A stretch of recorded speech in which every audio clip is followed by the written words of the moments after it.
when we first met, I asked you a question. We were in Vegas, and I said, hey, we were just sitting there talking, and I said, why do you say money don't solve money problems? And you explained to me, he says, yeah, you can't pay your way out of money trouble. Yeah. And that's probably the biggest mistake that I've made in my entire life. You know, I probably got $4 million I gave to friends who I shouldn't have, because, you know, you get all this money and you want your friends to like you, but just giving people money, you just, number one, you become an enabler, but it eventually always ruins your relationship. Because if you give somebody $500,000, the first time you tell them no, they hate you.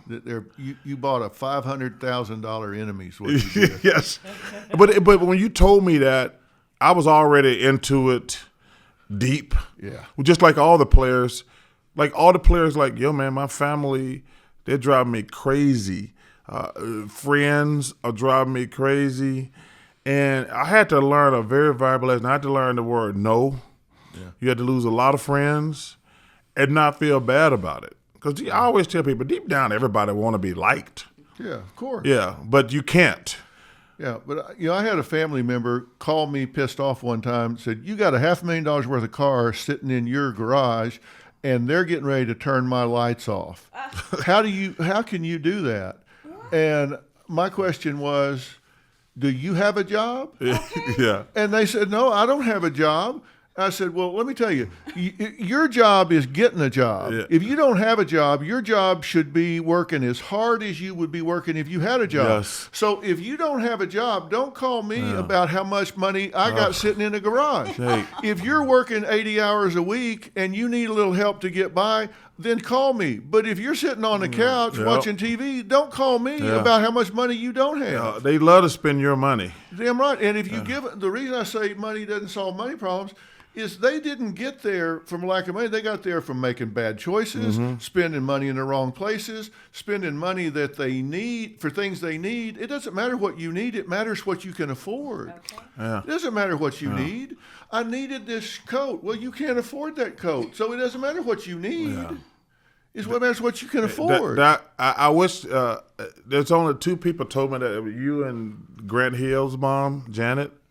Because after I talked to you, I spent some time with Calvin and his wife. And every time I see Miss Hill, I just give her a big hug. I said, Miss Hill, Grant just signed for $100 million. Why y'all still working? She says, Charles, get over here. Let me talk to you. She says, this is my number one advice that I'm going to tell you. Don't you start taking care of your family. Yeah. It's going to ruin your life. It's going to ruin your relationship. And every time I see her, I say, you know what? I wish I had listened to you sooner. And Dr. Phil, because it did come back to bite me, because your family resents you if you don't keep them on the payroll forever. Damn right. My dad used to say beyond that, he said, you better make a little profit off your friends and family because your enemies don't come around too much. That's exactly right. Not only do you not give them money, you ought to charge them for what you do. Yep. I mean, I totally get it. And we are in a different world. So you've seen the statistic that, what is it, like 80%? Professional athletes go broke. Yeah, within 2 years. Mm-hmm.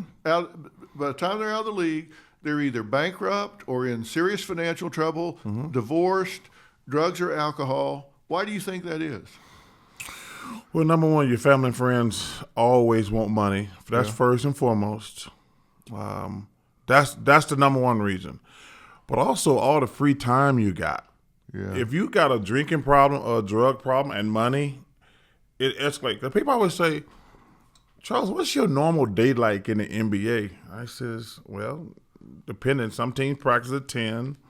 Some teams practice at 11. Practice lasts an hour and a half, maybe 2 if you're playing bad. But you don't go crazy because you're playing 4 games a week. Right. And then I'm off for the day. They're like, what do you mean? I'm like, what do you I said, well, first of all, we have a game. Practice only lasts like 30 minutes. But if you don't have a game, I'm pretty much done by noon every day. Yeah. And you got a guy who got unlimited income because you're getting $200 a day per diem. Yeah. People don't even think about that. We get $200 a day per diem. Yeah. You can get plenty of alcohol and drugs for $200 a day. And I said, if you got any bad habits, and then that go to piggyback on that, I told you, when you retire, you don't have a job.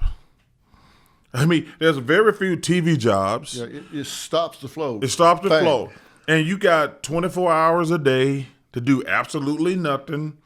And if you drink too much or do drugs, it's the perfect storm. It's a long way to fall. It's a long way to fall. But I tell people, I call it the alien effect. No matter how great you are, in your mid-30s, they drop you off in this foreign world and say, good luck. Yeah, good luck. We're done with you. Yeah. I said, I'm one of the few got lucky when into television because there's only a couple TV jobs. But for the rest of the guys, no matter how successful you are, in your mid-30s, most of the time your early 30s, they're going to say, hey, we really appreciate you. We thank you for everything. Good luck. Yeah. And you're like, well, I don't have a job. I don't have an education. I don't know what to do. Yeah, but we don't worry about you. We got to play the season next. Yeah, we got a new guy. We got a new guy. He's in your locker. Yeah, and that's how some of these guys really struggle when they retire. Yeah, they really struggle. Yeah, I mean, I look at it even when they're in the league. It's like you got young guys, pure testosterone flowing through their veins. They got too much money, too much time. Yeah. They're young. They're not really well socialized because they're young. They haven't been in the world yet. And I mean, what could possibly go wrong here? And it's like a candy store of bad stuff. Yeah. Like, if you want alcohol, you can get it. You want girls, you can get it. You want drugs, you can get it. It's like the perfect storm because anybody who got money, they're coming for it. Yeah, there's somebody out there. There's somebody out there trying to get your money.